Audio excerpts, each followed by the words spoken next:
Bonjour à tous et bienvenue dans cette nouvelle vidéo. Vous l'avez vu dans le titre, c'est un book haul. Je vous ai prévenu, j'ai acheté beaucoup de livres depuis mon dernier book haul que j'ai publié sur la chaîne puisque ça remonte à un petit moment. Je ne vais pas faire une introduction trop longue, juste là encore il y a pas mal de livres qui n'étaient pas forcément sur ma wishlist, mais par la suite ça va s'arranger. Je vais essayer de pas trop acheter des choses que je n'ai pas notées en sortie du mois. Alors je vais commencer tout de suite avec 3 titres. Si vous avez regardé mon dernier update, d'ailleurs je vous le mets juste ici dans le petit i, je vous ai donné mon avis sur Blanche-Neige. Donc c'est pas une réécriture de conte, mais c'est inspiré du conte de Blanche-Neige, sauf que c'est pour un public averti, vu que c'est publié chez les éditions Ada. Donc j'ai 3 nouveaux titres à vous présenter. J'ai Peau d'âne, voilà. Donc ce ne sont pas les mêmes auteurs, il me semble, je crois qu'il y en a un qui en a fait plusieurs, mais je ne suis pas certaine. Donc à chaque fois ça va être des auteurs différents. Donc ça fait partie de la collection Les Contes Interdits. Donc là ici j'ai Peau d'âne, ensuite j'ai Les 3 petits cochons, voilà, et Le Petit Chaperon rouge. Donc comme indiqué précédemment, c'est des livres qui sont pour un public averti, donc pour les plus de 18 ans. Voilà, comme ça vous êtes prévenus. Je ne vais pas vous lire forcément donc les résumés parce que c'est pas forcément pour tout le monde. Donc je pense que le mieux, si vous êtes intrigué, c'est d'aller voir sur un site quelconque, soit sur Booknode ou peu importe. Moi c'est là en général où je vais voir les livres, ou sur Livre Addict aussi, pour aller voir les petits résumés. Ensuite j'ai pris un Donato Carisi, donc avec Le Chuchoteur, parce que j'aimerais bien me faire toute la collection. Quand je peux, je les prends en occasion. Donc là, la plupart des titres que je vous présente, de toute façon, c'est de l'occasion. Je vous le dirai en fait quand je prendrai des livres neufs. Parce que ce que je vais essayer de faire, c'est parce qu'en fait, pour tout vous expliquer, voilà, je me fais des petits plannings tous les mois avec des tâches à faire, etc. Et quand j'ai rempli certains objectifs, je me dis, bon allez, je peux me faire un petit plaisir, j'achète 1 ou 2 livres neufs dans le mois. Donc je verrai en fonction de ce qui me fait envie sur le moment. J'ai répertorié, je crois, une vingtaine de titres pour le mois de mars. Donc normalement, ah oui non, je vous ai pas dit, je vais faire un no-buy au mois de mars. Je pense que c'est déjà très mal barré, parce que j'ai envie d'acheter plein de choses. Bref, comme d'habitude, je papote. Donato Carisi, Le Chuchoteur. Ici, on nous dit en résumé, 5 petites filles ont disparu, 5 petites fosses ont été creusées dans la clairière, au fond de chacune un petit bras, le gauche. Depuis le début de l'enquête, le criminologue Goran Gavila et son équipe ont l'impression d'être manipulés. Chaque découverte macabre les oriente vers un assassin différent. Lorsqu'ils découvrent un 6e bras appartenant à une victime inconnue, ils appellent en renfort Mila Vasquez, experte en affaires d'enlèvement. Je n'ai pas lu tout le résumé pour pas trop spoiler. Sachant que j'ai vu pas mal forcément ce titre passer sur les booktubes des copines, de celles que je regarde, et aussi sur Livre Addict, vu que c'est pas tout récent, voilà. Un autre titre que je n'avais pas sur ma wishlist et qui m'a tenté en librairie, enfin en librairie d'occasion, c'est Le Pays de la Liberté de Ken Follett. Voilà, je mets ça ici, comme d'habitude je vous lis un petit peu le résumé. Entre le jeune Mac, condamné à un quasi-esclavage dans les mines de charbon des Jamison, et l'anticonformiste Lizzie, épouse déçue d'un des fils de maître, il n'a fallu que quelques regards pour faire naître l'attirance des cœurs. Mais dans la société anglaise du XVIIIe siècle, ils n'ont de choix qu'entre la soumission et la révolte. Rebelle, fugitif, repris et condamné, Mac ne reverra Lizzie que dans la plantation de Virginie où on l'a déporté pour le travail forcé. Alors seulement, ils comprendront que le bonheur se gagne en forçant le destin. Ken Follett, je sais qu'il a écrit Les Piliers de la Terre, que je n'ai pas lu, Oui, on a tous, voilà. J'avais noté une sortie de lui il y a quelques temps, je crois que c'était, si je dis pas de bêtises, de Crépuscule et l'Aube, il me semble, ils ont fait une réédition très belle.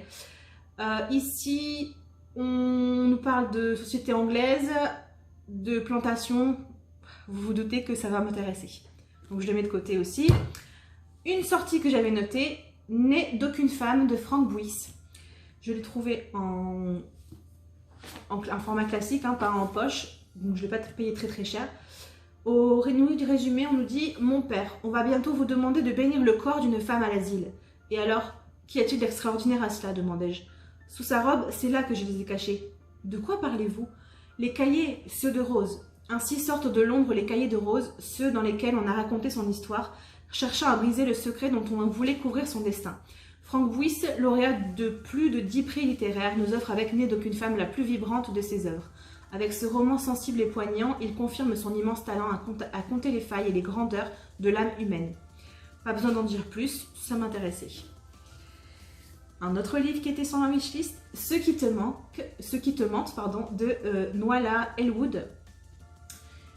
Ici, on est sur une sorte de thriller, il me semble. Kate est reporter de guerre et souffre de stress post-traumatique, à cause, entre autres, d'un enfant qu'elle n'a pas pu sauver à Alep. Quand elle rentre à Herne Bay pour les obsèques de sa mère, Kate se souvient de cet endroit où tout allait bien jusqu'à la mort de David, son petit frère. Un accident. Ensuite, plus rien n'a jamais été pareil. Son père est devenu violent, sa mère a perdu la raison, puis sa sœur Sally a sombré elle aussi malgré l'aide de son mari Paul. Dès son retour dans la maison de son enfance, Kate se sent oppressée et abuse des somnifères. Elle entend un petit garçon crier la nuit chez les voisins et ne sait plus ce qui est réel ou le fruit de son imagination torturée.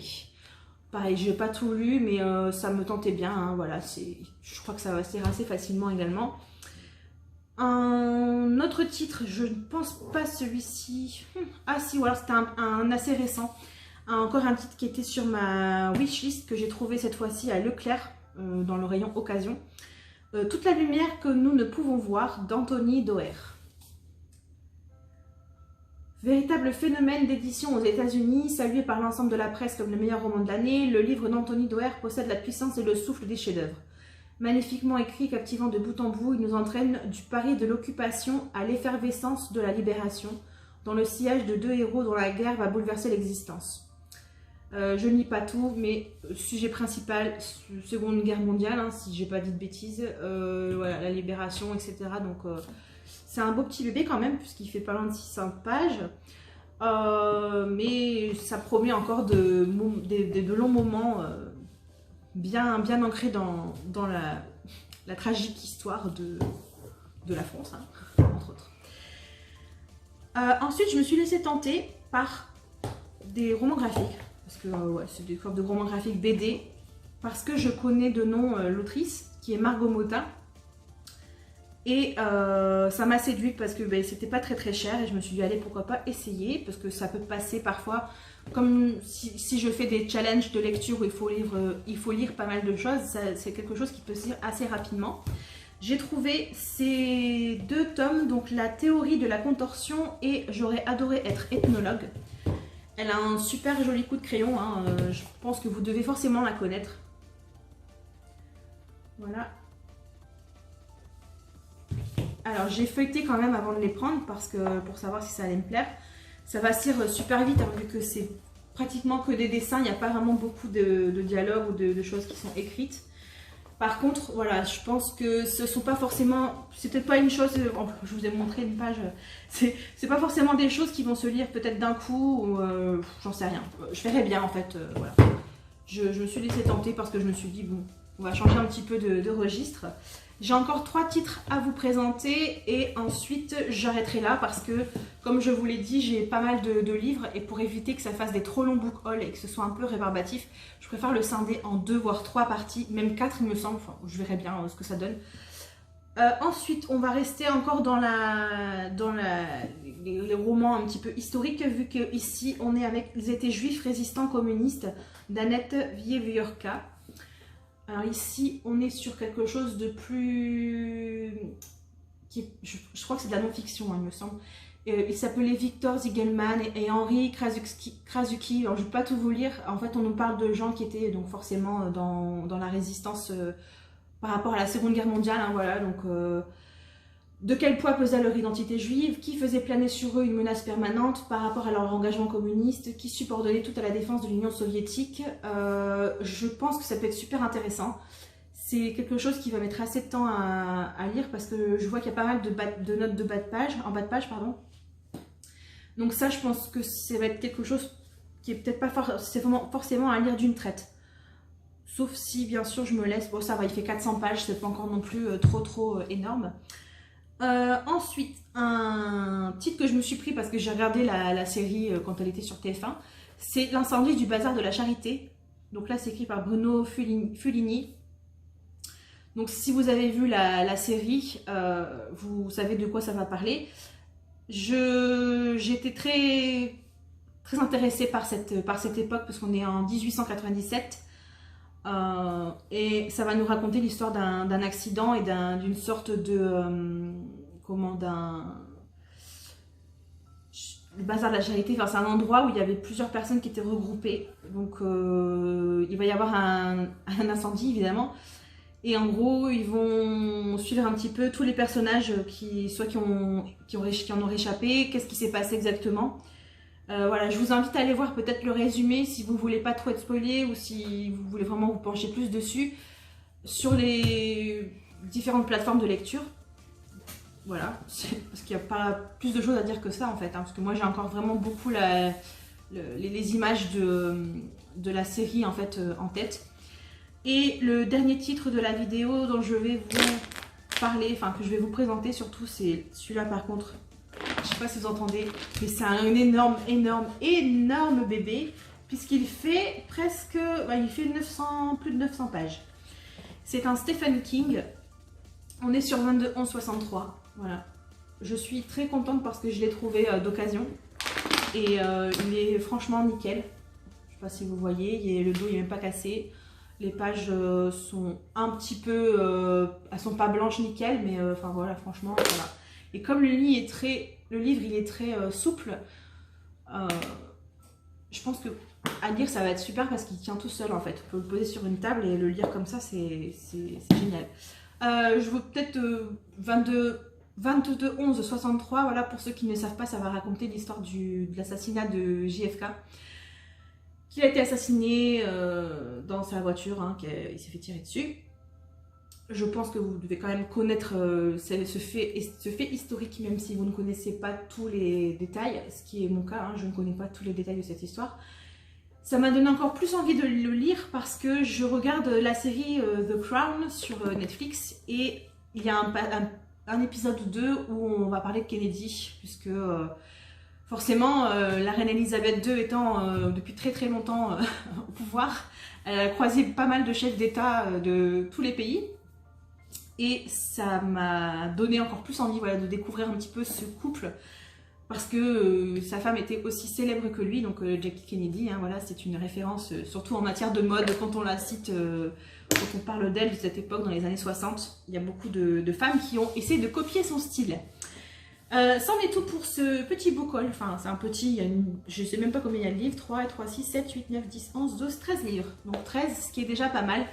J'ai à côté de moi mon petit chariot où j'ai encore 2 étages remplis et ensuite j'ai un carton complet de livres d'occasion que je me suis acheté il n'y a pas très longtemps. Je vous mets en barre d'informations le nom de l'application que j'utilise pour répertorier tous mes livres. Comme je vous l'ai dit, je pense que je ferai une vidéo dédiée là-dessus, mais je répertorie mes livres sur une application afin de savoir si je les ai. J'ai une wishlist également, ceux que j'ai lus, ceux que j'ai prêtés, enfin voilà, c'est bien organisé. Comme ça, en fait, si un jour je me balade et que je vois un livre qui m'intéresse, si je suis plus très certaine de l'avoir déjà, parce que si je ne l'ai pas encore lu, je vais peut-être pas m'en rappeler, mais peut-être que je le suis déjà acheté. Ça évite les doublons, déjà premièrement, et je trouve que c'est aussi pas mal, ça permet de voir un petit peu l'état de notre pile à lire. Non, la mienne ne déborde pas. Je sais que dans ma wishlist, pardon, j'ai exactement 444 livres. Alors ouais, si je les achète tous, je pense que pendant 10 ans, je suis encore tranquille. Mais vous savez ce que c'est. Voilà, quand on est booktubeuse, quand on regarde beaucoup de vidéos sur la lecture, on est toujours tenté. Et moi je le vis très bien, hein, même si je lis pas tout, j'en sais rien. Peut-être que dans mes vieux jours je relirai des choses que j'ai achetées maintenant, je ne sais pas. Et on parlera, qu'est-ce que j'allais vous dire aussi, de quoi on pourrait aussi parler. Donc il y avait cette application pour trier les livres. Et peut-être, pourquoi pas aussi, faire une petite vidéo sur les séries du moment, ce que vous regardez, enfin ce que moi je regarde, parce que je regarde aussi énormément de séries d'ailleurs, c'est pour ça que j'ai remis un petit temps avant de relire complètement un bon rythme. N'hésitez pas à me dire en commentaire si ça vous intéresserait d'avoir encore une vidéo dédiée à propos des choses que je regarde en ce moment, donc ça peut être aussi bien les séries que les films. si ça vous intéresse, ce que vous regardez également. Et moi je vais vous dire dans une prochaine vidéo, puisque pardon, il me reste encore un livre à lire pour pouvoir vous tourner un nouvel update. Et comme ça je vais pouvoir alterner entre un update et un book haul et essayer de caler entre temps des vidéos qui pourraient aussi vous intéresser. Voilà, si vous avez des suggestions, n'hésitez pas à me dire en commentaire. Si vous n'êtes pas abonné à la chaîne, mais qu'est-ce que vous attendez? C'est gratuit, ça me fera plaisir. Et en plus, vous serez prévenu si vous activez la petite cloche de notification. Voilà, c'en est tout. Je pense que j'ai assez blablaté. Je vais aller faire un petit tour avant que le couvre-feu ne m'achève. Voilà. Et je vous dis à très bientôt. Prenez bien soin de vous. Je vous fais des gros bisous. Ciao, ciao!